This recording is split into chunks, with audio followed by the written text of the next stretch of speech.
Hello everyone, my name is Ryan or MandRproductions, and welcome to my review of the LEGO Star Wars Series 5 Microfighters. It's crazy, it's already at Series 5, these things have been going for 5 years.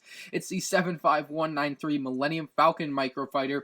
This is the second version of the Millennium Falcon Microfighter. Obviously we've had one back in 2014 in Series 1 that included Han Solo and had the original trilogy radar dish. This one is based off the newer trilogy, however it's basically the same as the old one with a few minor differences. It has 92 pieces and will cost you $10 in the United States. The one minifigure it includes is Chewbacca. Let's take a look at him. Of course, the lone minifigure included in this set is Chewbacca, and he's pretty darn good looking. Of course, this is the same Chewbacca that we've had in many sets very recently. However, he still looks really awesome. He has this gunmetal gray bowcaster, which is a very nice mold. It is, fortunately or unfortunately, dependent on what your opinion of it is, this is not the stud shooter bowcaster that we've seen with some of the Chewbaccas more recently as well. So this is the regular bowcaster without the stud shooter, which is nice to get. It's nice to get kind of a mix of both depending on which set you get.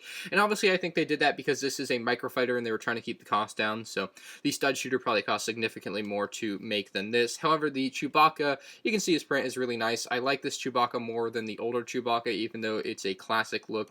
You can just get a nice idea of what this looks like all around. Now, if we take his giant headpiece off, you'll know that there is going to be nothing underneath. It's just a regular brown torso, which is nice to see. No wasted resources here from LEGO. So, pretty simple minifigure, yet effective. It's a very awesome Chewbacca figure, and that's the only figure you get in the set. The Falcon itself is a simple yet effective build that utilizes the stud shooters on top to represent the turrets. You won't find anything on the bottom besides some inverted tiles, so you don't get that full, complete Millennium Falcon like you do with the UCS one or some of the bigger scale versions that include minifigures. Now, this one does have the printed Millennium Falcon cockpit piece on the front there, which is a nice detail. You know, you get the Chewbacca in there and he's got the cockpit. I just like that detail on it. I don't really like these two pieces here on the end that are just kind of open out there. I don't know.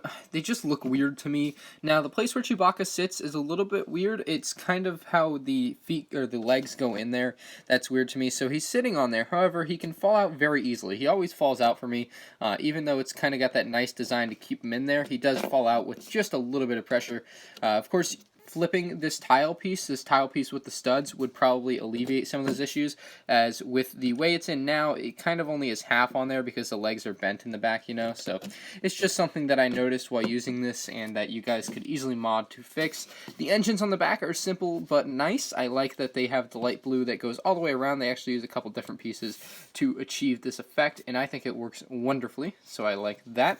I like the just uses of a bunch of small pieces basically around the ship to get the general shape and give you the little details that matter to make this look like the Millennium Falcon, and I really do appreciate that. Now, if we lift up this piece, we're going to be able to get an idea of how it's built underneath, and just to give you a little insight, and put that back on. The stud shooters on top work as you guess. You just push down on them, and they fire off. You can see that one. They work very well, and that's what's awesome about stud shooters, is that they work. Unlike flick-fire missiles from the past, the stud shooters and spring-loaded missiles of the more recent LEGO sets have worked wonderfully, and I think it's some of the better stuff that LEGO has come up with. For as much flack as we give them for it, I think stud shooters are actually a really cool feature and a great design, and they work really well, and that's what's important. So, overall, it's a really nice Millennium Falcon. I really like it, and for $10, you can't really go wrong. It's a great gift for kids. I think they're going to love this one. It goes really well with the First Order TIE Fighter. However, it's not in a co-pack with the First Order TIE Fighter like the other two microfighters from Series 5. So that's a little bit curious to me. I don't know why they didn't just put these in a co-pack like they did with the other two co-packs of microfighters. My final rating for this set is an 8 out of 10. I think it's really solid, and I think you guys will like it if you pick it up.